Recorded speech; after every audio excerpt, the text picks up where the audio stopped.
Wow. You friends. Okay. Hi, everybody. Welcome to our webinar here, our Microsoft 365 Copilot webinar. For those of you who have not met me, my name is Ian.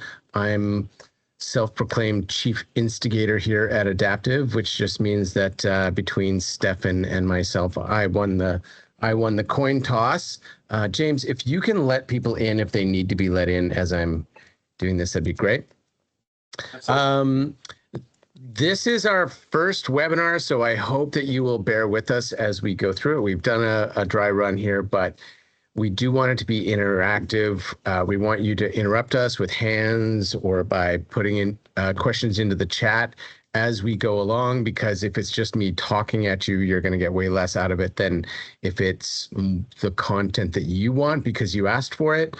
This is private just to Adaptive clients. So if you're here, it means that you already work with us, and that's great. Thank you very much. We're very honored to have you with us. And I hope that you will give us some feedback at the end of this to let us know if it was useful. And we've scheduled 90 minutes for it. We may not take 90 minutes. We are putting a lot of time at the end for questions. So that's the plan at the very least. I'm going to start with a poll here. You're going to notice as I put here, I'm going to start with a poll. I just kind of want to know where everybody is in their journey in AI. So I'm going to start with like this poll that should pop up for you in Teams. It's going to ask you if you can't see it. I'm not sure what I can do to help you at the moment, but hopefully you see it. It's just like, where are you at right now? Are you already using Copilot? You can choose more than one of these things if you're using Copilot, ChatGPT, Gemini, other, or you're not at all. So I'd love it if I could get some feedback on that to start. And then I think what we'll do is we'll just hop right in here. And we're going to do that here. So we are here to talk about Copilot. And if you've been following along and if you've been watching some of the YouTube videos that we've been doing recently, we do a YouTube video every week, by the way. If you don't know that, talk to me after the meeting. We'll make sure that you're signed up for those. If you've been following along, we've been talking a lot about Copilot recently, and it dawned on us that possibly what we should do is a full webinar, just the very basics here to get everybody on the same page. But also, like, our goals here are to, our goals are to introduce Copilot, explain why we're talking about Copilot as opposed to one of the other tools that are out there. Explain the different licensing models that you can get access to, give you some ideas on use cases and see Copilot in action, see some demos that we've put together. Some of those demos we're going to kind of try and we've built more demos than we're going to present here. And the idea is if we get some feedback on what you want to see, we will try to cater the demos to what it is you're looking for. We want to talk about getting ready to use AI throughout your organizations, how to do that safely. And then we want to answer any questions that you have and see what your next steps are, because Adaptive definitely is going to have to adapt to help you take advantage of AI. So here's some of the things that we're seeing. One of the things I know about AI is that, and software in general, is that there's this productivity paradox, which is that, you get pitched in whatever organization you're in, whatever you do, you get pitched these software packages and they always purport to have like a return on the investment of either time or money. But because of the complexity of implementing them and getting the sign off on them, they fall short, right? They just don't provide any of that productivity that they promise. Small and medium businesses, maybe you're running out of energy by the end of the day. If you're a business owner, maybe you know that you should devote time to working on your business as opposed to in your business, and you just struggle to get around to it because of all the things you have to do every day. Maybe you and your employees are struggling to think strategically instead of just dealing with the smaller items that are coming that need your attention. Or maybe you feel like you spend too much time looking for information that you need And AI is proving to kind of break that paradox, the productivity paradox. As soon as you get a handle on the ways that you can use AI, it doesn't really require a big rollout for the most part. It doesn't, it doesn't require you to work with a software vendor typically. It's just, because it's a language model where you're just working back and forth with it and speaking to it in your own native tongue, it's productive right out of the gate, right? So it kind of breaks that productivity paradox mold. What is AI? So what generative AI like Copilot, they're using algorithms to break down text into very small chunks of information that they try and match patterns with. And then they use those patterns to kind of mimic human creativity. And they use those to generate like derivative new ideas, new plans, but they have the access to, the sum total of the interwebs largely. And so they're able to derive some pretty extraordinary things. So this is what we'll be talking about today. Oh, I never introduced James. James, on the call with us today, we're very lucky. James is the Director of Business Development for Microsoft 365 at SureWeb. And James, I'm just going to turn it over to you if you could give us an idea of what SureWeb is, why Adaptive works with you, and all that sort of fun stuff. Yeah, absolutely. And thank you, Ian, and thanks to everyone for having taken the time. So just really quickly in a nutshell, ShareWeb, who we are and what we do. So we are essentially a cloud distributor. So we work very closely with Microsoft. So we're their number one partner in Canada as it currently stands. 2025 Partner of the Year for all things Microsoft in Canada as well as in Ireland. So we're a multinational. But essentially our role and where we fit into it. So yes, absolutely from a distribution standpoint, is one. Getting to support partners like Adaptive across Canada, across North America, Canada specific to my role. And that is just being the wind in their sails. Obviously, a bunch of really smart folks. I've got a chance to connect with Ian over the years. Obviously, I don't have too much to train, but often it's just a question of staying up to date. If any of you have ever been in an admin center or a Microsoft admin center, even your regular teams, it probably gets an update every couple of weeks or months. So imagine managing that at scale across all platforms and portals. So we just try to keep everyone informed, aligned, let them know about programs. We offer training and events as well, but really just supporting the channel. Maybe one last thing, and I kind of breeze past this one often when I think of what ShareWeb does. So translating Microsoft is a big part of it, and then even interacting with Microsoft. We love them, and there's a Copilot surely listening somewhere, but they're not always so direct and so easy to track down the right source. So we get the help by leveraging our pretty deep contacts there to just facilitate and get you out of some messes where they arise. Thank you so much for that. James is also here to correct me when I'm wrong, which is frequently. So he is, if you've ever tried to deal with a company the size of Microsoft, is one of the largest bureaucracies in the world, James is our translator to that world. He helps us, get access to the tools that we're using to support you at the end user level when you need something that goes beyond something that we know or that we don't have access to. I'm going to put another poll in here. And this is, what are you most interested in seeing Copilot work with? So if you could let us know that. It looks like a good portion of you, 90% of you, are already working, unless you voted twice, which I suppose you could have in that last poll. 90% of you already working with AI in some way, shape, or form here. So that's good to know. If not a little bit terrifying, and we'll let you know why that's terrifying in a few minutes. Okay, back to this. So generative AI. So if you're in this meeting or in this webinar, my assumption is going to be that you're either evaluating how AI can do things for you, do these things for you, like how it can handle your personal efficiency.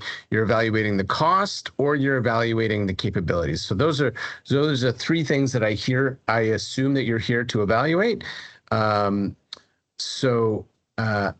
If you're here to evaluate for some other reason, you can obviously let us know by asking a question in chat. Yeah, I was just gonna say if you do have thoughts or any other ambitions or goals for the session today, like please do throw that in the chat. We will and are keeping an eye on it. But to Ian's point earlier, it really is a session that we hope you get the most out of. Ian has heard me speak more than he'll ever care to admit publicly here. And likewise, I know a part of Ian's skill set here. So really, it is a session really for all of you. Okay. Outlook. Okay. The winner on the poll there, just for reference, Ian, it was Outlook came in at 52%. So that's a big one. That's great. So we'll take a quick look at that. I don't find that shocking at all. Yeah, I don't find that shocking at all. You mean not everyone loves their emails? Oh my gosh, it's just yeah, me, I guess. Yeah. Okay. Yeah. So we talked a little bit about the productivity paradox. Most organizations that are implementing, they're experiencing faster time to market. They're experiencing reduced operating costs if they're doing this. I've said in a video recently, I don't think that AI is here to take jobs away. I think it's here to reduce friction amongst the staff that you already have.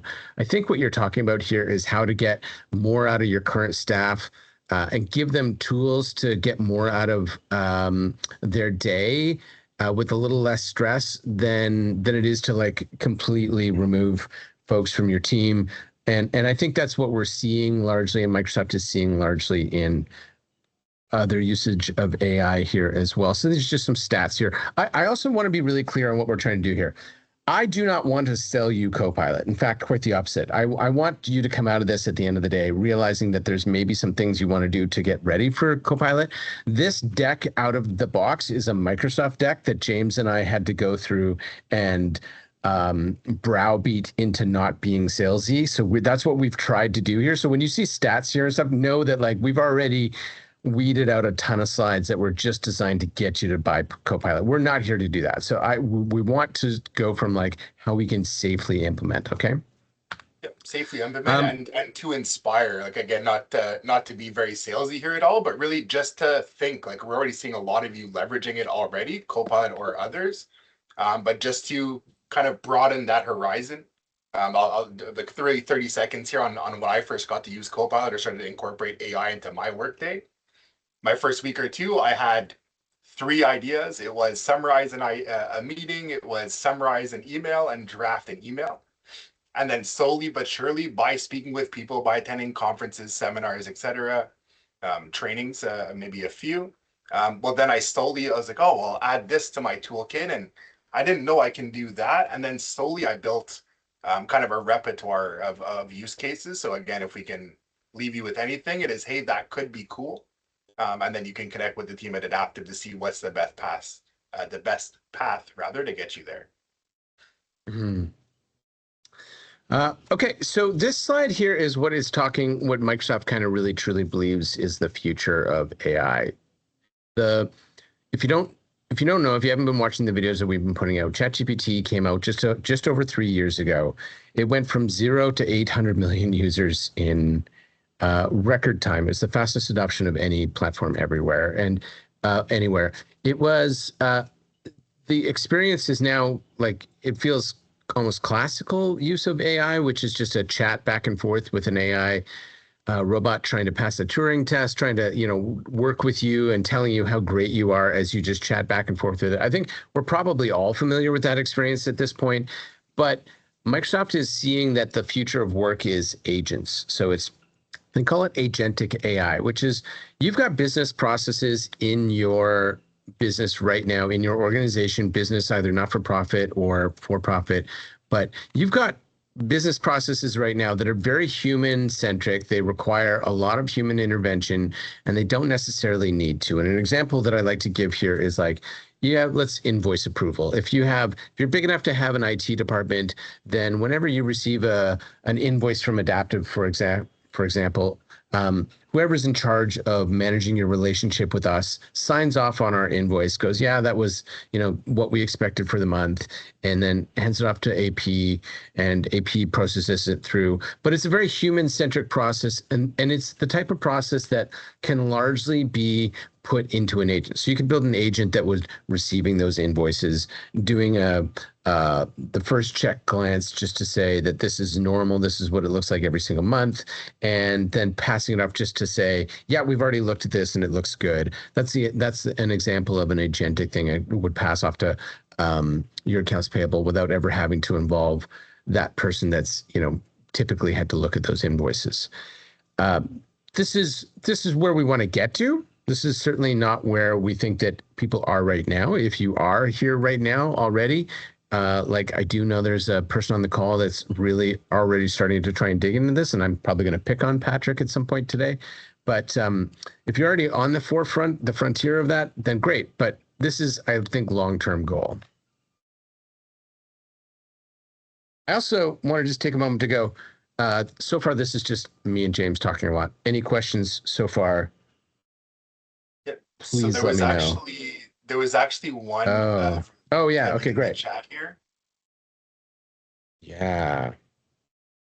Kevin. Okay, great. Yeah, Kevin, we'll absolutely get to that. I'm gonna put a pin in your question here for the time being because we're gonna get to agents. Okay.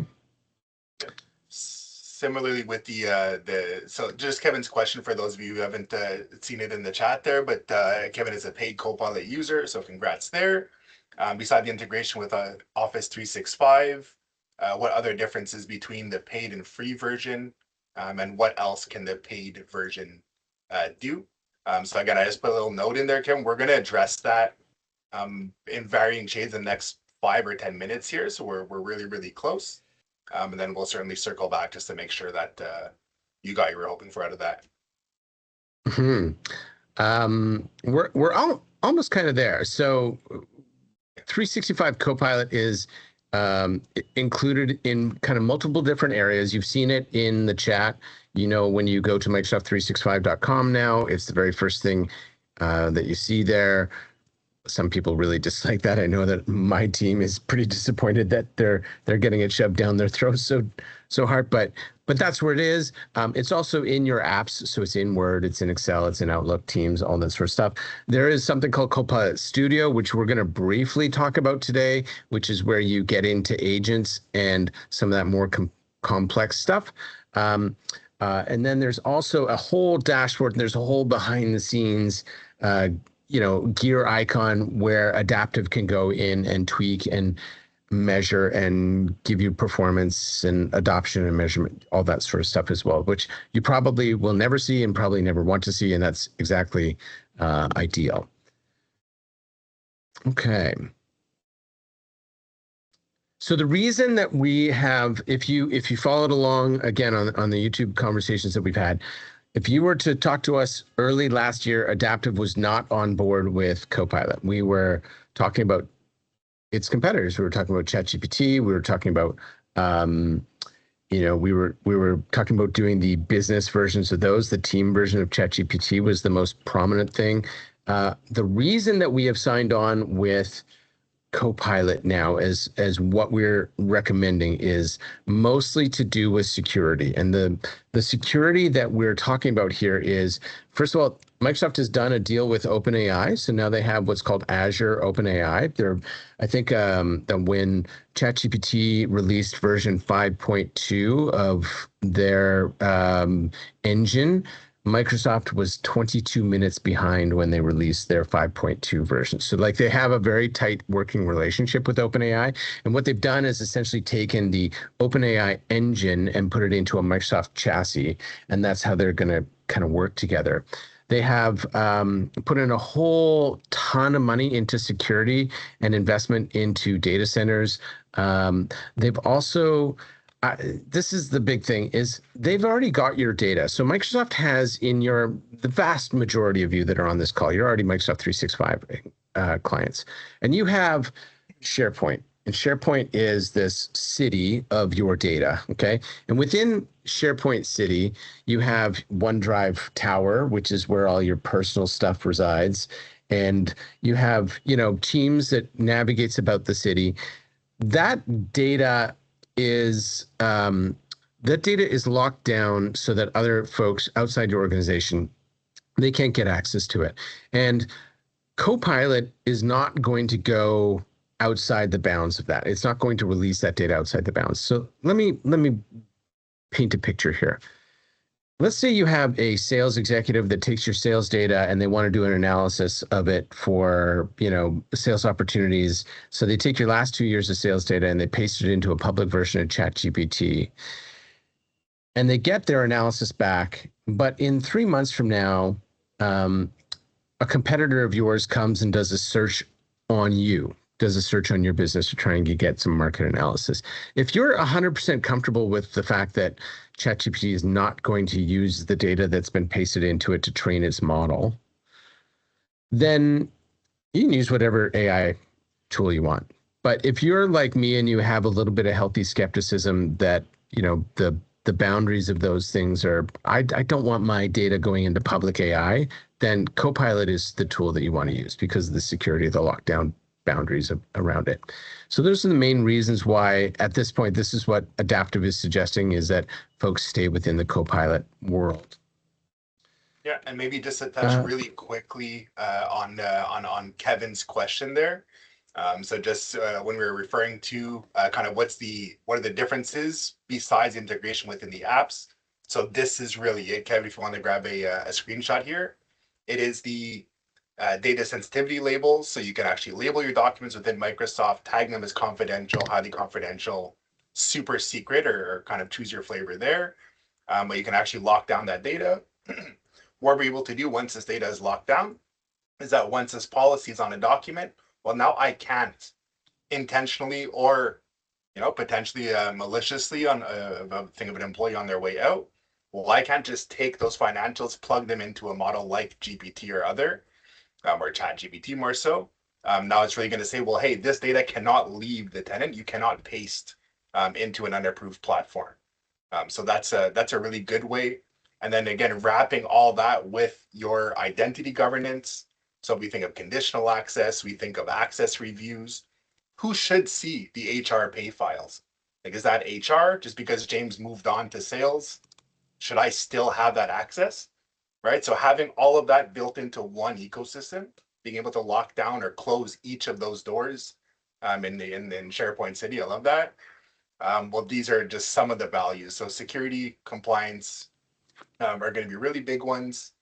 The lack of the model learning from your data, much like your Excel, like Microsoft isn't learning or seeing anything from anyone's Excel, not Satya himself. So these are really the key pillars, but the app integrations are a really big part of it. And again, we'll take a quick look at that as we go through. Mm-hmm. And to answer Stephanie's question,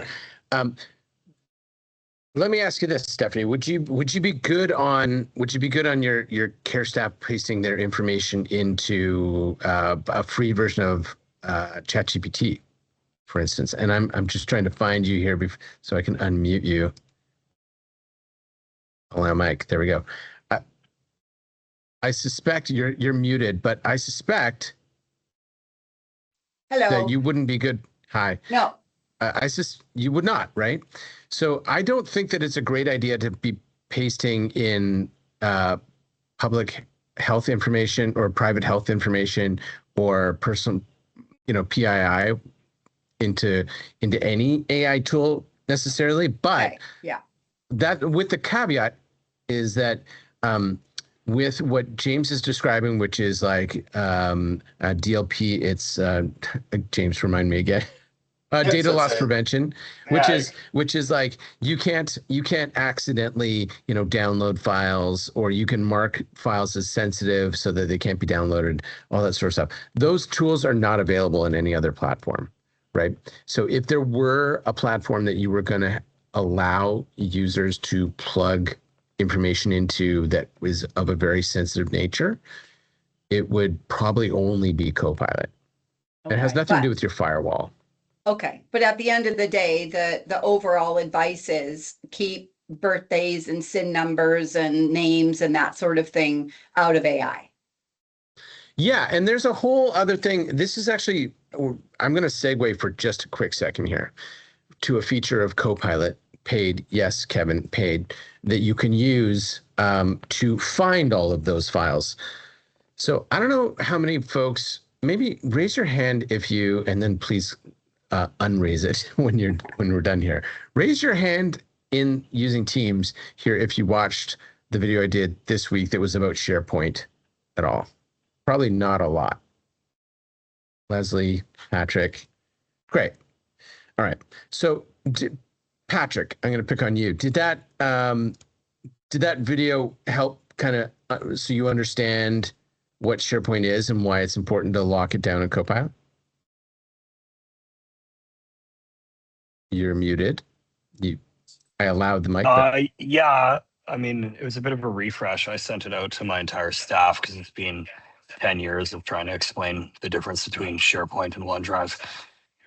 Right.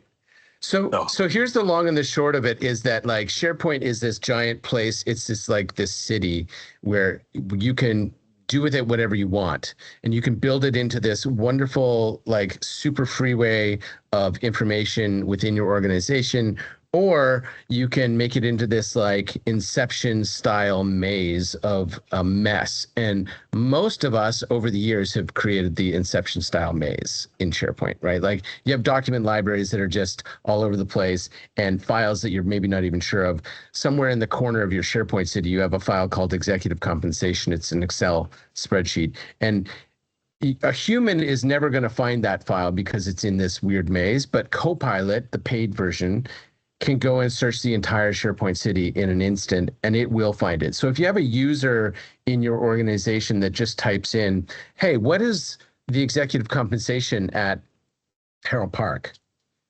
And that file's open, Copilot's going to find it, right? Copilot's going to make a report on that. So this is why the security is really important, the governance and compliance. This is why when I say this is not a sales call, this is not a sales meeting, this is, we want you to do AI, but we want to do it correctly. And one of the things you can actually get Copilot to do is you can say, hey, go out into my SharePoint environment, find anything to do with executive compensation, find anything with a social insurance number, a credit card number, a birth date, personal health information, and give me a list of those files and then mark them as sensitive. So Copilot has some extraordinary capability when it comes to working with SharePoint. That was a segue. I apologize, but yeah. Yeah, I think that just to close on that, or just to build on that really, really quickly here, what we'll say is that Copilot itself doesn't pose any security risks, but it will highlight them or it will expose them. So that's really the way to think of it. And I think your example there of having the map to the city, I use one that's a little more dark, but it's kind of like if there's a robber going into Microsoft's office and one of their 100-something buildings at their Redmond campus. Well, instead of having to go through each building to find the goods, see where Satya's secret stash of gold is, well, now they can just say, hey, where is the gold? And they'll be led right there, and Copilot will bring the gold right out their front door for you. So you want to get ahead of any of those risks, really. I'm also going to copy the video because this is a really good video as a primer for Copilot. So after this thing, go and watch this. It'll explain all of what I just said. Okay, let's keep going. Really good questions, and thank you very much to Patrick and Stephanie for stepping up.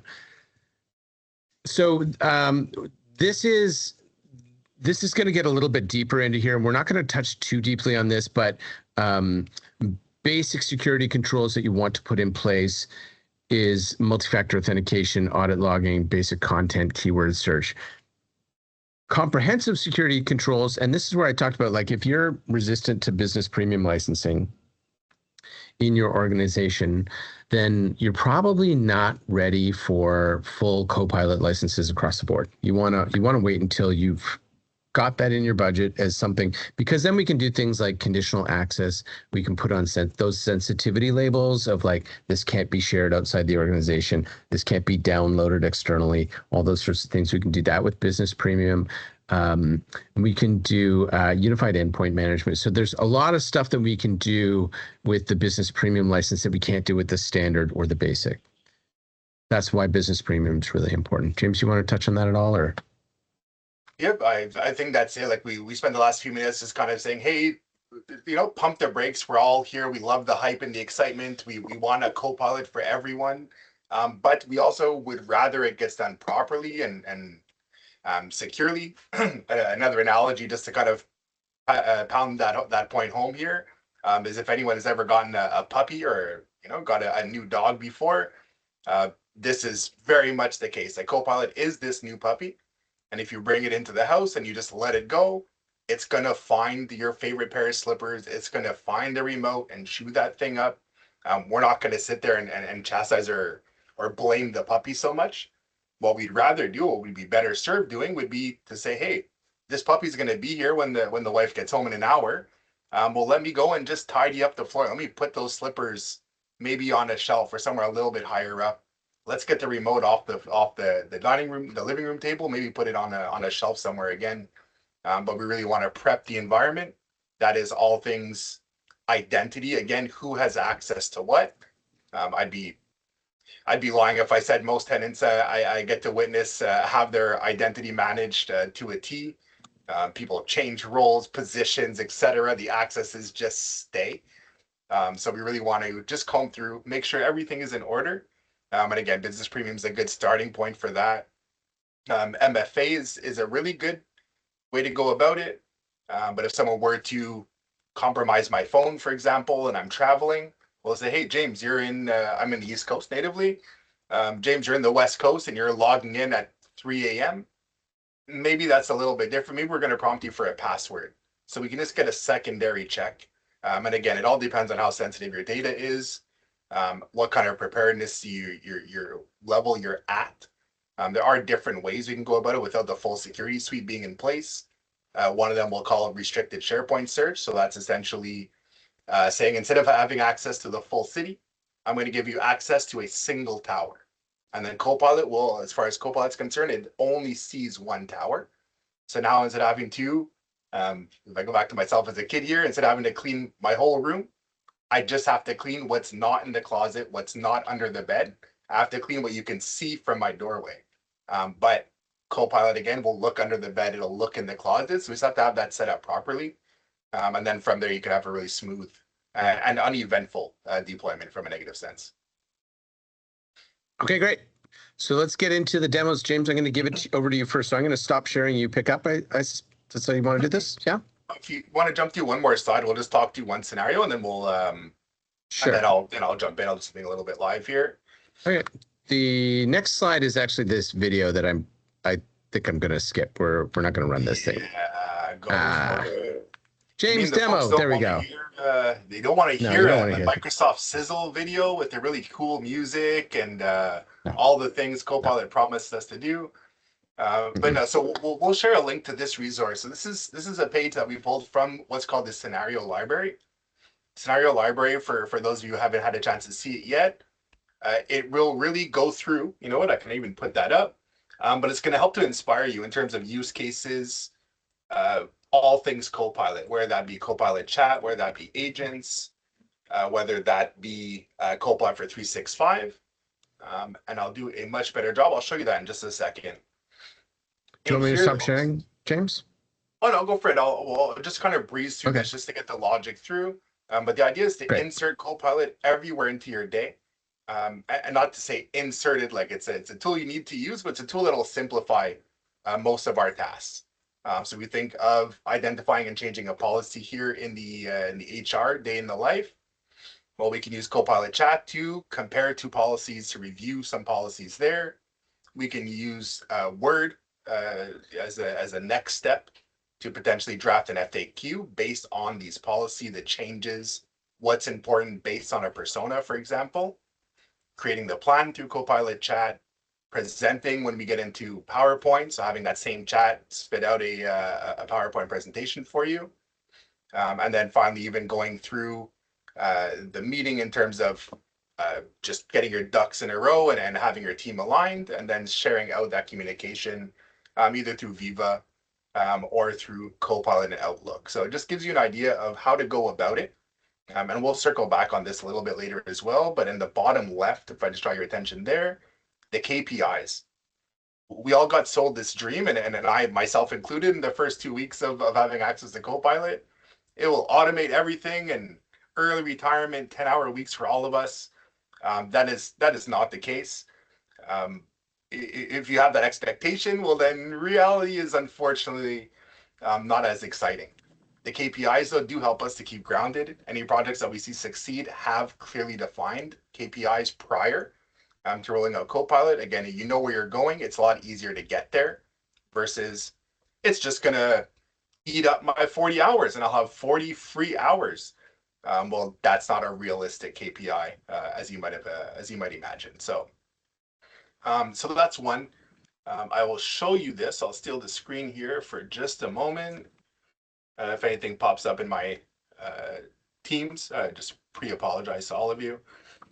But this is the scenario library, and I'll throw this in the chat so you can kind of breeze through. But the idea is we look through this tool, you'll see in scenarios for your function. So what is it your role or your colleagues' roles, or where do you envision AI taking a part in your business? That might be through customer service, through finance, marketing, sales, operations, and on and on. So there's definitely a few scenarios or roles. So go get inspired here. And then likewise, we can look now into industry. So now we can say whether you're in the government, if you're a nonprofit, well, we can just click into the nonprofit, for example. We can download a full scenario kit. It'll just give you a couple of different of these day in the life inspirations. And it'll actually help us to filter. So if we want to improve frontline response and resource allocation, translate program data, where we can actually see how Copilot and even which tools within Copilot can help us to accomplish this. So inspiration, if I were to say it in a word, this is really where it leads. So do spend some time in here. If you saw your role, if you saw your industry surface, take a look and try some of them. I really think you're going to be impressed. Full disclosure, it's not a sales call. Not everything here is directly translatable or entirely accurate. In my opinion, Microsoft spends a lot on their marketing, and believe it or not, sometimes they miss, or it's just very pie in the sky. So with a grain of salt, but I'd be hard pressed to think you're not going to find 2 or 3 scenarios that really do make sense or make a difference for your day. Awesome. So yeah, so I just wanted to share that. From there, I did kind of have a scenario and a look behind the magic here. So I just grabbed one of these days in the life, and we're just gonna chop through that together. So the scenario that I'm looking at here is, I am James. I am a sales rep, and I just started a new venture. Lots of revenue and lots of planning to be done. And I, James, you may have noticed by the way I speak, I am not very tight on the details when it comes to financials. So I decided I'm actually going to go ahead and hire an accountant. So how I might jump into my Copilot would be to say, hey, I am looking to hire an accountant. I want someone experienced. And this is real. If anyone's ever done a demo, something's bound to break the next few minutes. I'll pre-apologize here. But I want someone experienced who can guide me as I'm a startup. And I'll give it an industry, and I'll say in tech. My first task is, well, what is this person going to do? So I'm going to ask it to help me to draft a job posting and description. Right, so this is little old James. This guy just talks about AI. I'm really passionate about my craft. However, there's some parts of it that I just have a blind spot to. So I can jump in here. My Copilot is really nice. My Copilot's name is Scout, by the way. It named itself when I asked it. So really, really fun. But here's a polished professional startup friendly accountant job posting I can put on LinkedIn, Indeed, etc., etc.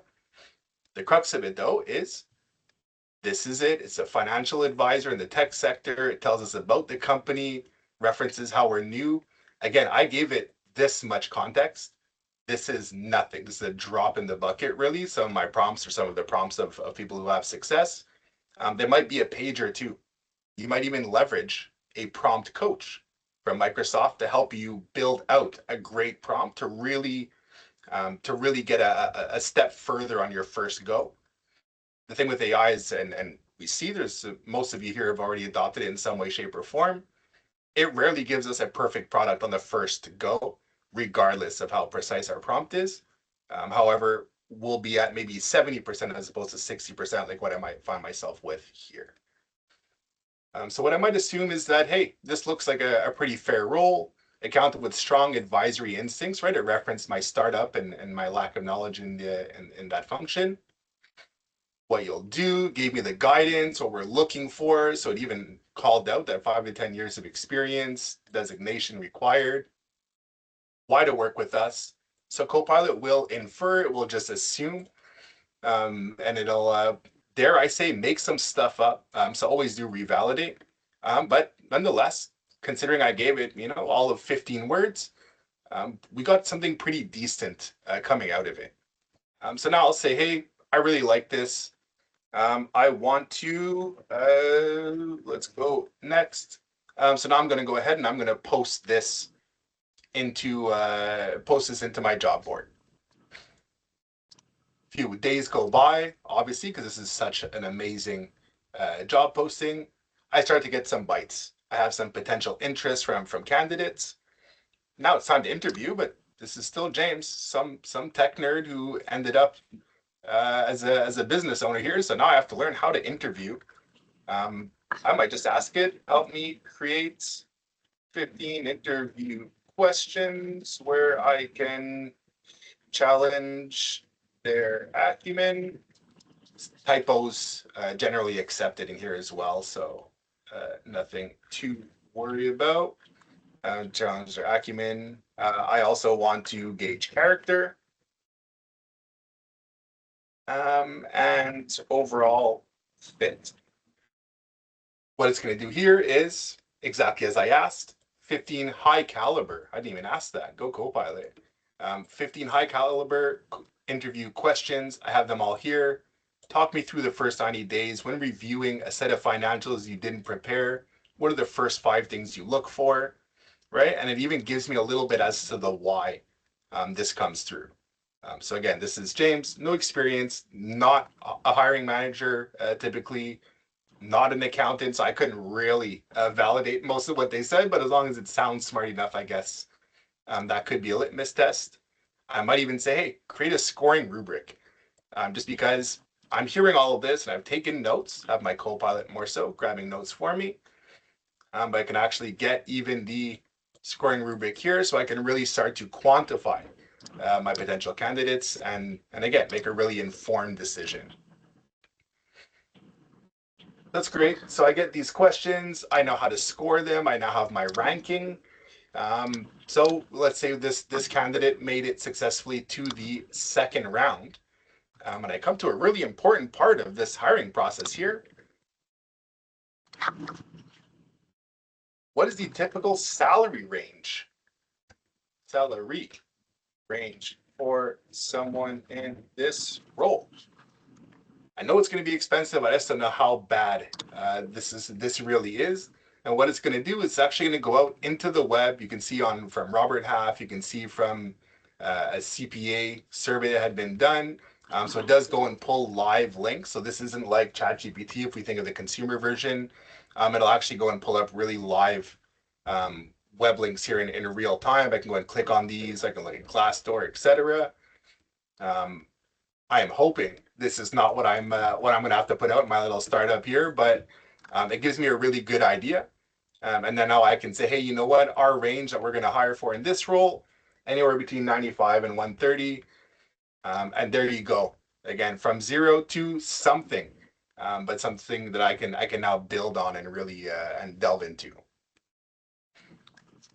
Again, I can keep moving forward here, and I'm still just in chat. I haven't done too much externally, but I found a candidate that scored highly. Yikes, that's not how you say that. And that scored highly, scored well. Keep me honest here, guys. And fits within range. Sorry, you're going to say something? I pressed enter because... No, it's all good. Okay, good. So I want to answer Leslie's question here. Like Leslie, you asked about whether or not you could get use of Copilot if you're running a file server on premise as opposed to in SharePoint. So, what you're seeing James do right here, absolutely, you can get a lot of value out of it. And James is just using, if you see at the very top here, let's see if I can actually laser pointer. Can I laser pointer? I want to laser pointer, so. James. I can So much. You see where it says work and web there. So if you see that, if you see work and web at the top of your Copilot, that means you have a Copilot license. If you don't see that, that means you're on the the Copilot free edition, which is everybody with Business Basic and up has Copilot free edition. So James is just working in the free edition right now. And it's already doing a bunch of stuff that you wouldn't get out of like ChatGPT. It's going out and getting live data from the internet, which ChatGPT will not do on the free version. Typically, it will like build a Word document for you. There's a lot you can really get out of this stuff, even on the free edition, Leslie. So I want to answer that. Stephanie, I don't know how I can answer. I don't know how I can get somebody back in to the thing. Let me see here. Yeah, I'm afraid I don't know how to help with that. Maybe Stefan, you can try and help Stephanie get back in, her staff member back into the webinar. It's tone back. And then I also wanted to touch on Kevin. You asked earlier, what's the difference between free edition and paid edition? Well, I would say the answer is less and less. Microsoft is adding more and more features to the free edition. The primary way to think about the free edition of Copilot is that it really only works with what's on your screen right now, right? So it's not going to go to your SharePoint city and go searching through SharePoint. It won't do that for the free edition.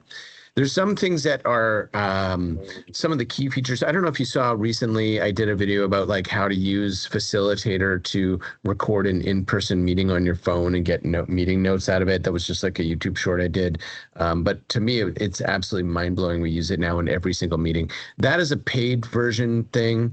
If you want to get Copilot to work inside of a spreadsheet in Excel, for instance, that is something called agent mode in Excel. That at the moment is a paid version thing, but apparently in March is going to become a free version thing. So like they're bringing agent mode into the free edition. So there are some differences between the two, but the gap is narrowing as they add more features to free, because they're going to make more features available in paid. They're going to continue to throw money at it to make it better. And Kevin, hold on, let me unmute you. There you go. Unmute yourself and then tell me what you. Can you hear me? Yep. Yeah, sure can. Yep. Kevin, Halo Park here. Happy customer here with the paid Copilot. Love it. I have been on Copilot for quite a few months already. So yes, I originally asked the question of the difference, because like I use Copilot every day, the paid version, to it reads my email to me every morning, analyzes for me on my way to work in my car. We talked. I know it sounds weird. Wow. But we talked. And okay. And I use that in Outlook, PowerPoint, Word. So I'm always curious, as a paid version, what else can it do besides the so-called Office 365 ecosystem? Like it seems like I'm prompting it every day when I'm doing something. It's learning me as a new person. So is there a way to set things up so that it knows who I am already on a daily basis? Okay, so let me dig into that a little bit, because on my screen you're sitting right beside Patrick, and you two are both what we would call frontier people, right? So you're in the leading edge of this, which I'm going to say straight up, this webinar was not designed for you two frontier people. Like Kevin, you probably want to do things, and Patrick, I know you want to do things with Copilot that I know are capable. Like Patrick wants to integrate it with HubSpot. He wants to integrate it with Jobber. He wants to do a whole bunch of workflows here. That's all possible. And Adaptive is going to work with Patrick to do that. And what I would say is like Adaptive is going to adapt. We know that there are things that we need to develop. And from a skill set point of view, AI wasn't even here 3 years ago. None of your contracts with Adaptive have any provisions in them about AI. Not one of you. every single one of you, we have like a service agreement with you that where you pay monthly, but we're not like all of them say essentially if you want SharePoint development, that's the only thing that would be, that's like software development, that'd be extra. Well, when you start talking about building these agents, that's like software development. There's going to be conversations where Adaptive is going to come back to you like, we're going to bring in expertise here to be able to help Patrick, help Kevin build some of this agentic stuff that's going to be like long-term save you money. But we don't have it yet, right? So we're still, I'm a pretty technically proficient fellow, and I'm having a hard time keeping up with the pace of change for Copilot. Now, that said, Kevin, March 2nd, mark your calendar. I already shot, filmed, and edited a video on 15 things you can do with Copilot, some of which will absolutely blow your mind. Okay, so don't miss that YouTube video. It's really good. I put a lot of work into it. The reason we're doing these videos, and you'll notice that we've done them every single week, none of them are salesy. They're just like, here's the things that are already available to you and you probably don't know how to use. And this is like my way of trying to communicate with you. This is the reason we're doing this seminar, or this webinar rather, is because I need to be able to communicate with lots of people at once to get this information out, right? So please, if you're not already watching those videos, take the time, because there's a lot of really good stuff there. And if you're not forwarding them to everybody on your staff, forward them out, like let everybody watch them. Yes, there will be a recording of this. Okay, that was a great demo, James. Yeah, it was more or less, right? Demos are what they are. Just to touch on one of your points there, Kevin, and like you said, Copilot kind of considers you like a new user. Maybe not every day, but on some days. I have told Copilot in the past to remember. So you can say, hey, remember this for future use. So like here's a quick one. I trained it just last week. I was like, hey, tell me about yourself. If you had a human name, what would it be? Something I can pronounce. And it went through, it gave a couple options, and it ended up coming out with Scout, right? So this, I didn't tell it this today. This is really from a week ago.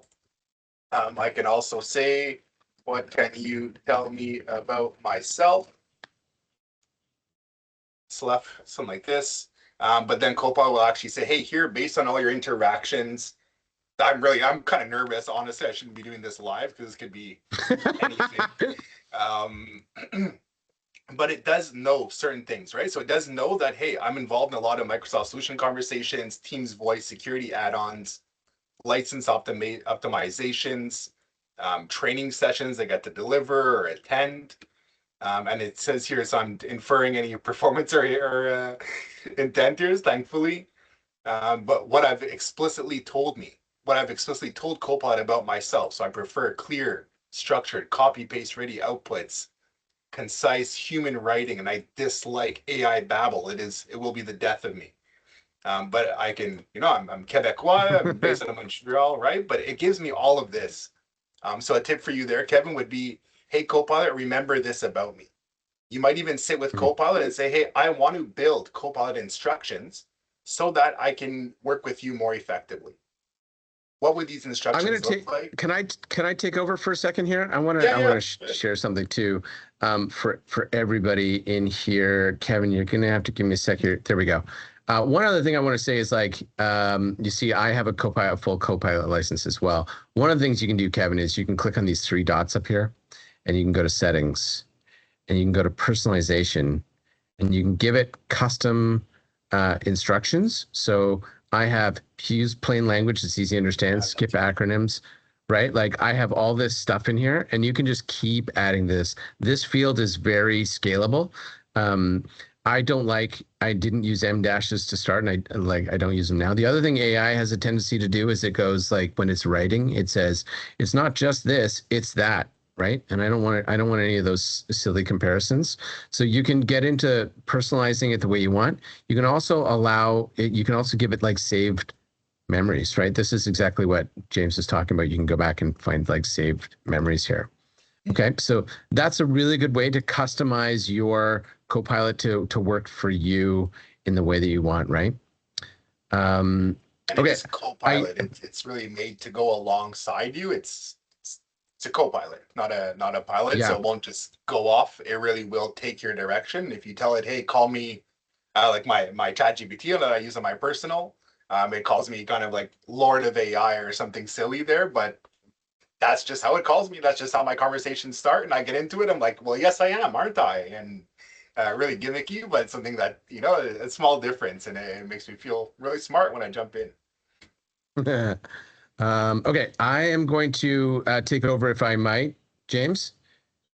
Absolutely, please. Okay, perfect. Okay, so we wanted to see an Outlook demo, so I'm just going to use the click-through demo that's available to us here. So in this scenario, Lee opens up Outlook from the taskbar, and the first email he has is this one about needing to use a set of options to draft a reply with Copilot. So he's just going to reply here. He's going to hit reply. And he's going to apologize and confirm review here. You see he's got a bunch of options here. Copilot is kind of giving him some feature sets that he can do, some things he can do. He's going to create a draft. That's based on the context of the thread, right? For those who aren't using Copilot, maybe you're having to copy and paste from your emails now into some of these unapproved tools. Copilot here knows the context of the previous email, so it's not just winging it. So then maybe also, by the way, I'm just going to point out here that one of the things you can do, you can customize your Copilot with those settings. You can also customize the way Copilot replies in Outlook specifically. That's one of the tips that I put in that video on March 2nd. But in this case, it's done a really good job. Hello, Grady. Thanks for your email. It goes through. It's written this thing. And in this case, Lee likes the response, so he's going to hit keep it. And then he's going to send it off. And then he sees that there's also this important recall on a part at the bike manufacturer on the derailleur part. So he's going to click on that. And this is an email. I like to pick on Lance in our organization for writing really detailed emails that I need to get Copilot to summarize. So in this case, Lee has an Irwin, and he's going to just get it to summarize the key points of this email here. And within just seconds, it's going to go through the whole thread, and it's going to find all of the key information for him. And let's say he's going to realize that like halfway down this summary here, there is an instruction he wants to dig into. So he's going to click that, and it takes him right to that part of the thread. And he's going to just do a new email based on that. And instead of drafting it himself, he's going to take the time to just get Copilot to do the draft. So explain to the customers that there's a recall of the part, and he's going to check that it's formal. He's going to check that it's long, and he's going to, I really want to click make a poem, but I won't. He's going to generate. And Copilot will go through and just draft this email for him in that tone, because so now he's going to check just that in fact it's done all the things he wants. He's probably got a signature already set up. He's happy with what's been generated, and then he's going to go into his drafts here. Why is he going into his drafts? He's going into his drafts. He's going to click Copilot, and coaching by Copilot. We're getting into things that I'm not aware of. Recommendation changes to help improve tone. Okay, cool. Let's just see what this says. So that's a really cool feature in the sense that it will literally give you coaching. So you'll see the different styles, but on the tone and the clarity, most notably. But it actually gives you that feedback. Hey, it could be more polite, as we see on the screen, more empathy, right? Like I have a colleague, like we're in the tech field. Some of us are like Ian and I, who can say things with a smile and genuinely mean it. And then we have others who are probably in a bench somewhere, maybe not as personable, right? So like these types of characters, like I have one in mind, I won't say his name in case he sees this, where he needs this. Like I encourage him to use this every day because his emails can come off very rash. So there's an Outlook demo. Hopefully any questions on either of those two demos? We'll open kind of the floor up here for a second. And we can do more too, right? Like again, it's a session for you, totally. And we just get to play with it. And I'm learning from what Ian's doing here today, and hopefully you guys are grabbing something on my side. I pre-did something here. I wanted to show you guys something that I think is pretty extraordinary. I am an Excel newbie. I'm terrible with it. I always used to have to go knock on Aaron's door or Stefan's door down the hall, and I'd have to say, hey, I need to do this and I don't know how to do it. Can you please help me out? At this point, what you can do now is, again, this is what I was saying, that this is currently a paid version thing, but it's something that is coming to the free edition in March, apparently. Is if you're running Excel from, you have to run it inside a browser edition for whatever reason. I'm not sure why, but the agent mode, at least for me, is not available in the desktop. What's that? It's a Frontier feature, so a lot of them are going to be just web-based for now, but it is going to roll out. Yeah, so there's this thing in here under Copilot. If you click Copilot and then click on these little buttons here, you can go agent mode, and it lets it work directly on the spreadsheet. So I just did this earlier today. Because this will take a little bit of time, but I said pull up real world data about ice cream sales and polio cases in the mid 20th century, because I know in my head something about that, and create tables for each, and then plot on the line graph each table, and finally line graph both. This is correlative data, spurious correlation, because the increase in temperature led to higher ice cream sales and also higher polio cases. But it's a really good example of, like, it went out to the internet and it found all this information. I didn't even tell it that it was spurious correlation, but it went ahead and put this in here, which I didn't do. This famous example of spurious correlation. It built all of these charts. It built all of these graphics alongside here. I didn't have to do any of this stuff. So you can really set Copilot to do incredible stuff. I will say too that pretty soon there's a feature coming to Copilot, which is going to be, you'll be able to do basically this equals Copilot. And you'll be able to basically, maybe it's actually available to me now. It wasn't when I recorded my demo.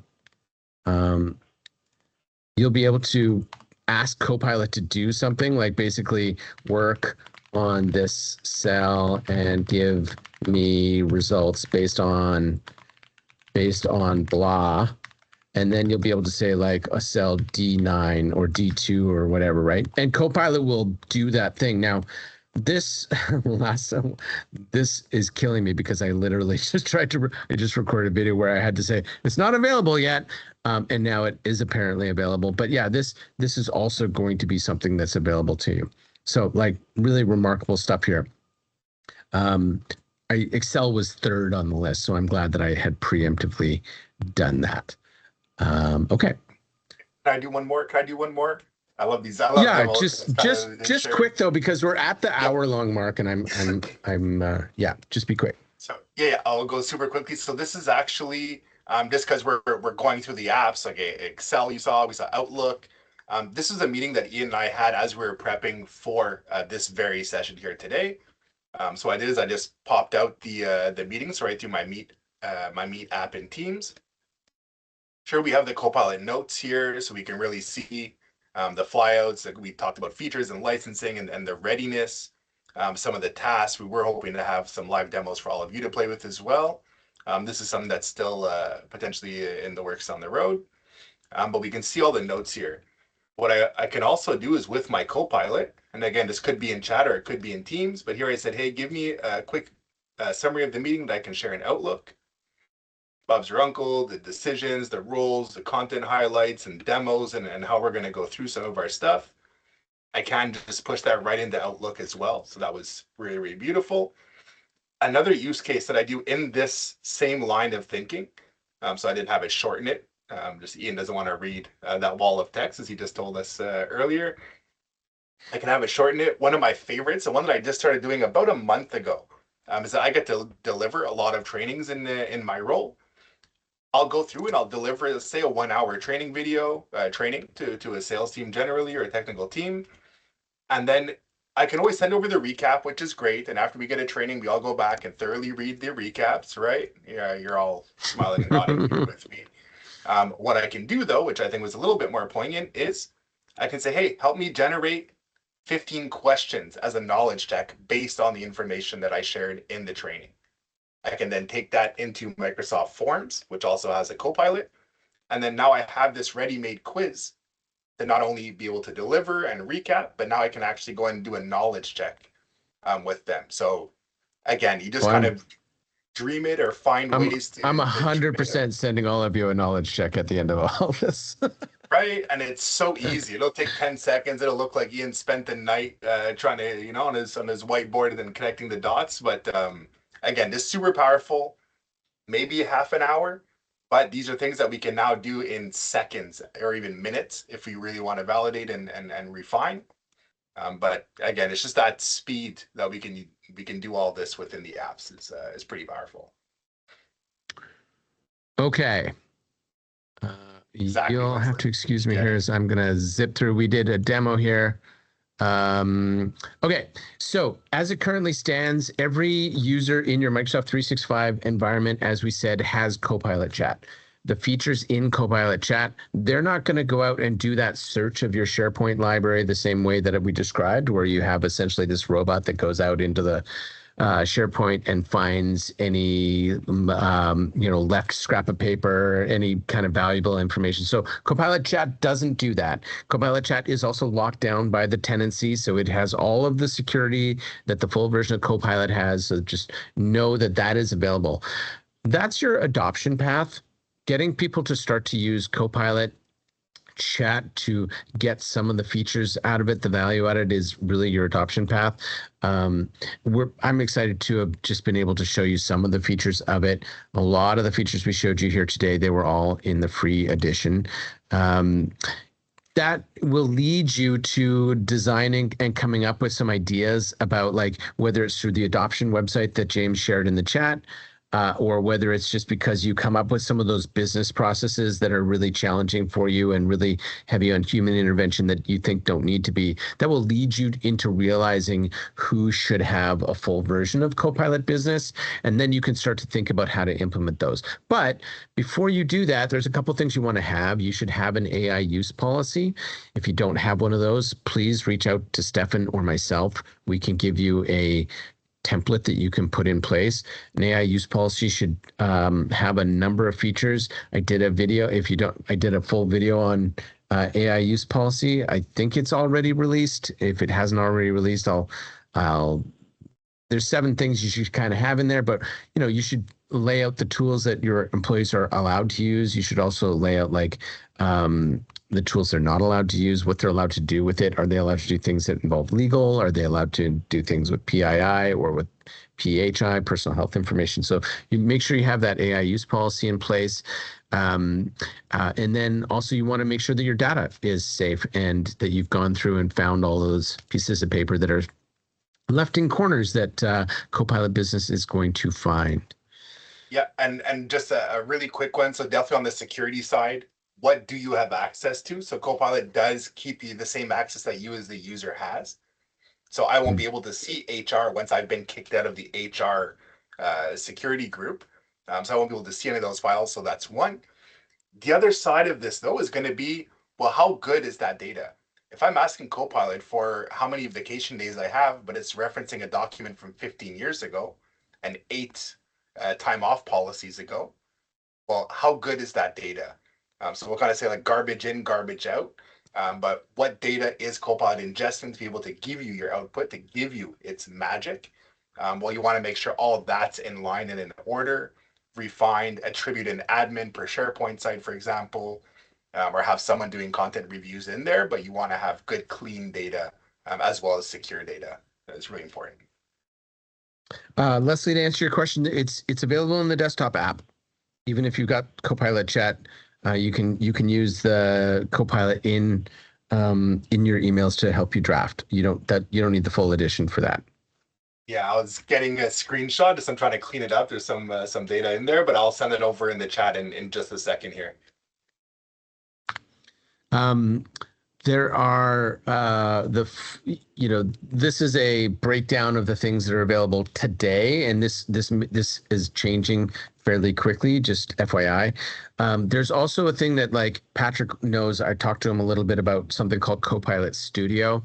So when we get into, and I'm just going to touch on this very, very briefly, but you might build an agent that's like a chatbot. Maybe you have an agent that's going to keep abreast of all of AP News website, right? So you build an agent that's just going to just watch AP News's website, Associated Press, so that your users can chat with it. That agent, if you have a business Copilot business license, that agent is completely free for you to use. The usage that would typically be cost money kind of per back and forth is included in your Copilot business license. But if you have 500 users in your organization and you're not going to license all of them, but you do want them to be able to use all of your agents, you can buy for your tenant, your Microsoft 365 tenant, a license called Copilot Studio, which is about, I think, $200 US per month. And it just covers off the usage so that your users can use all the agents included in that license. So there's a bunch of different ways to do licensing. I'm sure James is going to correct something I said there. Just a touch, yeah. So it's not all it. the usage, but it's 25,000 messages are included in the Copilot Studio pack. So it's a very healthy amount, but if you have a public agent that's published to your customers and you're serving public sector, you might chew through that in a week. More likely, especially in SMB, that should be sufficient to get you by most months, very honestly. But there is a calculator we can share as well to see what the usage of the token consumption would look like. Perfect. Okay. All right, so now we're going to talk about getting Copilot ready and what that means. And first thing is you want to have a kind of a sense of what it is you want to do with it. So that's your vision and your value. How are you going to know whether you're getting the value out of it or not? You've got to do an assessment of your current security, both your document security, your document viability, as James said, with like having garbage in, garbage out. You want to go through your document library that SharePoint or that Copilot is going to be working with and make sure that it's clean, it's locked down where it needs to be locked down, that your security rights are set correctly. Then you probably want to do like a pilot program. It's a bad use of word, but it's a pilot program of Copilot Business with a subset of users that you can then kind of see where it goes. You got to monitor it. You got to monitor the usage to make sure that it's getting viably used. If you think about how to, basically the return on investment here is you're just trying to get $30 a month out of it, right? If you looked at all the stuff we did today, it's pretty hard to see how you're not going to find that $30 a month in rejuvenated time back to yourself or back to your team, as well as better output, right? So that's your ROI case here. And this is what we're going to, Adaptive is going to really be helping you to work with to do. I also put together a tool to give you an AI readiness score, which is available on our website. So it's just beadaptive.ca/AI readiness. And it's like a 6-minute form, ask you a whole bunch of questions. It's going to tell you at the end of it where you are in that journey, like whether or not you're kind of ready to go. And then let's see here. Yes, okay, this is just a I was going to say one. Let's kind of open it up to questions. Yep. Questions, thoughts, or personal attacks, my favorite. Yeah. Oh, yeah. Bring it. So just for, oh, great, Stephanie, yeah, go ahead. Oh, yeah. Stephanie, let me make sure that you can talk. Got it. Oh, I think I did it and then you did it. I'll let you go. I'll keep my hands up. No, you're good. You're good. You're muted, Stephanie, but when your mic gets unmuted, you'll be good to go. Perfect. So I'm just trying to wrap my brain around the security end of it. So I've heard kind of two stories. I've heard Copilot is the safer option for AI. But then I've also heard that the app is as safe as any other app that we have in our repertoire, for lack of a better word. So so I'm at NuVista. So based on the protection that we have from Adaptive, Copilot is as safe would it be as safe as like a point-click care situation? Yes. Yeah, it would. Okay. So yeah, Copilot is your safe bet. right? So what we're trying to get New Vista to avoid doing is having, and there's a term out there that's for this already happening. Your users are already using AI, right? Yeah. So whether or not you want them to or not, they're already pasting data into ChatGPT or Gemini or Claude or something, right? The problem with that is that if they're pasting information about New Vista in that you don't want shared with those applications will tell you that they're not going to use that pasted information to train their model. But I'm just not super comfortable with it. Certainly not at the free level, right? And your users are not going to be doing the paid level.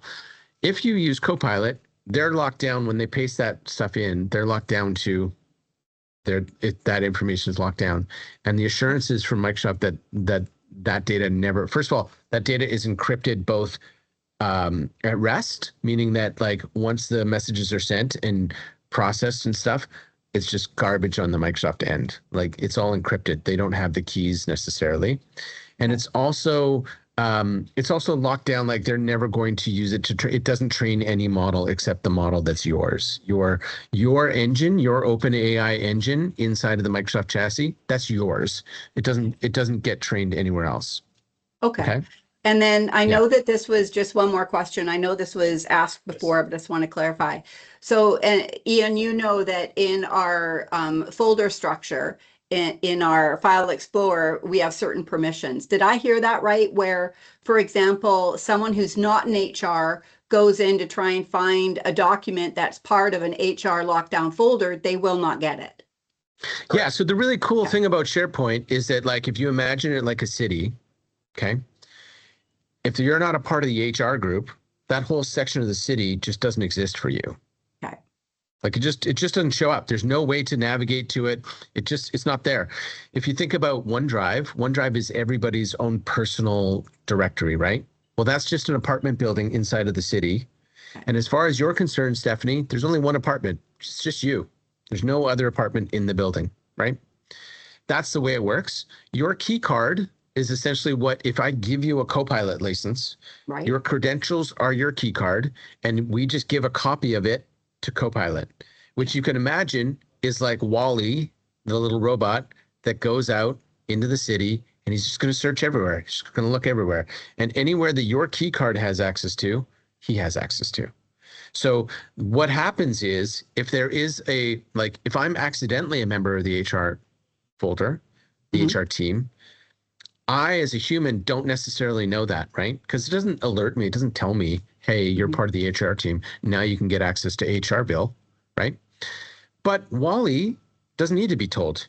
He's going to go look through HR bill. So he's going to see all of the employment contracts and all of the. So this is where I'm saying, like, the security that you have on your groups, the security that you have on your folders, really important. Yeah. Really important. It is easy enough to fix, but it is a fix that needs to be done. And I would say it's easier now to fix than it was in the past, because in the past, our team had to go out and try and find all those errors, right? And now we can give Adaptive a Copilot license for 30 days and go, hey, Adaptive, we need to find, the vulnerabilities in our data library.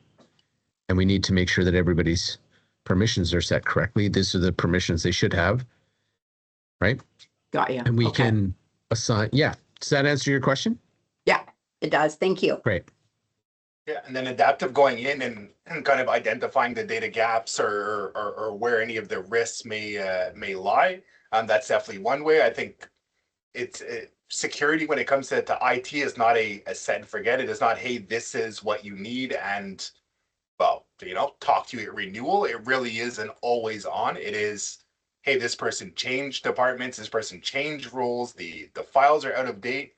So it might be to go as far as to have a process to help you establish a process of, hey, you own this site, you own this city within SharePoint.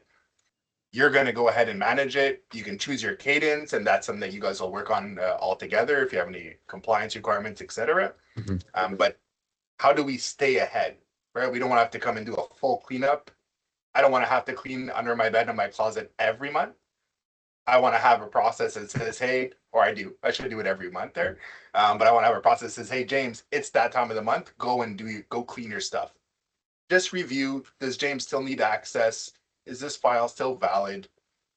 And that might take you an hour a month, but setting that process up, same for identity, same for what devices your team is using. These are all things that we just need to be vigilant on. It's crazy, right? Because AI can do a lot for us. We think of it in the goodwill and what we get to do in each of our roles. Bad actors are also using AI. So what they're able to do is now expedited. If we're able to work quickly, as are they. So those risks are probably more present and more present in the SMB space, I'd say, than ever. If you had told me 5 years ago in SMB security, I'd say, yeah, okay, I have MFA, and what's the big idea? Who would target me? I'm just 3 million. I'm just $1 million in ARR and in revenue. I'm not worth their time. But now it's like ice fishing. They just throw out 50 lines, and when they hear a bell, well, that's when they're going to go. It's no effort anymore. Right. Yeah. So that's where we want to be really vigilant and stay on top of things. And Ian, yeah, there's another thing that we does that include, like, our folder structure isn't in SharePoint yet, so it's independent of SharePoint, but would Microsoft Copilot be able to access that information as well if we've used the Word, for example, or Excel and saved them in a file structure? It's still I mean, interestingly, some of your information is in SharePoint, right? All your Teams meetings, they're all done in SharePoint. Any notes you take in Teams meetings, they're all done in SharePoint. The way that like Teams is like a vehicle that just basically traverses SharePoint, but it can also change it on the fly. So when you do a meeting in Teams and you get it, turn on the facilitator thing to take notes or whatever, all those notes, they're kept in SharePoint. So you do have OneDrive is all in SharePoint. So a lot of the documents are already in SharePoint. Some of them, you're a hybrid environment. Some of them are local to an on-premise server. And with a plan to probably move those up to the cloud eventually, right? So yeah, there's also another thing here that I'm just going to very briefly touch on here because it's kind of outside the scope of this. There's a product called Microsoft Purview, which if you have compliance and regulatory issues, which a number of you on this call do, right? You're in healthcare. Microsoft Purview is like a watchdog monitoring and management tool for all of the security aspects of your entire Microsoft 365 tenancy. And that's something we may have to talk about in the future as well. Stefan will probably touch base with you about that as well. I want to, if we can, just open up, if there's any other questions. Thanks, everyone. Yeah, thank you, Stephanie. Those are great questions. Just one really quick, Ian, you told me to keep you honest. So Purview does see everything in your data estate, but it really is a tool that's focusing really on data security and not so much on the identity or the device, although they all relate to who I am is accessing via a particular device. It all comes into the fold, but Purview is really data specific. It's just a nuance. I'm really good at simplifying things, James, but I do tend to oversimplify at times when I try to keep it as simple. Your message there, Purview is key to secure and safe, uneventful Copilot deployment. One other thing was around the data being, let's say, on-prem, definitely not the best experience. Technically, yes, that is capable. So we can pull from data sources outside of Microsoft or even on-prem. You're going to get into throttling, and the experience is going to be far from what you'd ever really like to live through. But technically, yes. But that being said, you can leverage if you're using, let's say, a Jobber or ServiceNow or what have you. These integrations, if they're not present current state via API, you're able to actually go and pull and fetch and even push data from one system to another using Microsoft. So Microsoft, last thing that I'll promise I'll stop. Microsoft is really seeing this as, yes, there's Copilot, it uses ChatGPT, and now there's access to Claude's model within Copilot, but Microsoft really wants to be the UI for AI. That's one of their taglines that make me say this year, but it's the UI for AI. So it really is bring your own model. You can bring your agents from elsewhere, integrate. You want Gemini, great. There's going to be some plugins coming for that. So it's really, here's the interface that we're going to use. Microsoft generally will build some pretty clean interfaces, think Excel, Teams, etc. So they'll do that really well. And then it's just a question of what are you powering it with? And what's your preference? Or really, it's choose your own adventure on the AI front here if you stick with Microsoft. Yeah. Last that we had talked though, if you use Claude as the model, some of those assurances about data sovereignty and stuff were gone. So please don't use Claude as the model at this time. All of my clients, this is me specifically asking you not to. Don't. Yep. Okay? We have it shut off Also, in our tenant, for example, as well. A bunch of you are, not many of you are doing like coding or anything, which is where Claude really incredibly shines too. So, okay. Last round of questions. We're 6 minutes left. I'm shocked that we actually used the whole 90 minutes, but we did. Easy Kevin, topic. nothing. We got to connect in Seattle, and we had a day, and we were running out of time there. So yeah, an hour and a half. It passed a lot faster than any of us think. Okay, so here's the last things I'm going to say. I really am working to put out a video every week that is just helpful, and just like knowledge base. I really would appreciate it if you could share it with everyone on your team that you feel like it's valuable. I'm also, if you want, I'd love feedback. If I'm not hitting the topics that are really useful to you, please let me know as my clients, and I will do better. The other thing is that, yeah, we've got a couple tools for you. We've got that AI readiness tool. We've also got templates built for AI policy. If you need those, reach out to us. In the coming months, we're going to continue to do this webinar. We'll probably do this exact webinar a few times because different people, different times will be available. The recording should become available and should get emailed out to you automatically. But if it doesn't, let me know. And I really appreciate all of you joining. If we haven't spoken in a long time, like Leslie, you want to reach out to me about where you're at with your deployment of on-premise server and stuff, feel free to reach out to me. I'd love to hear from you. I know you speak to our team all the time, but I don't get to speak to everyone as often as I used to. So if there's no other questions, we'll go ahead and wrap it up. Thanks, guys. That was great. Yeah, awesome. Thanks for coming, Stephanie. Yeah, and I'll double down really quickly on Ian's note there. So the feedback, both for the YouTube, which is a great follow, so absolutely do that, as well as for this session, for upcoming sessions, we'll adjust, we'll tailor, we'll adapt. Had to get one in there. Nice. But we want to give you what matters for you, right? So yeah, keep us honest. And Ian, thank you so much, man, for having me. And yeah, hopefully I get to chat on some of the next ones. Sounds good. Thanks for keeping me honest. We'll speak to everybody soon. Bye, guys. Bye, all. Bye.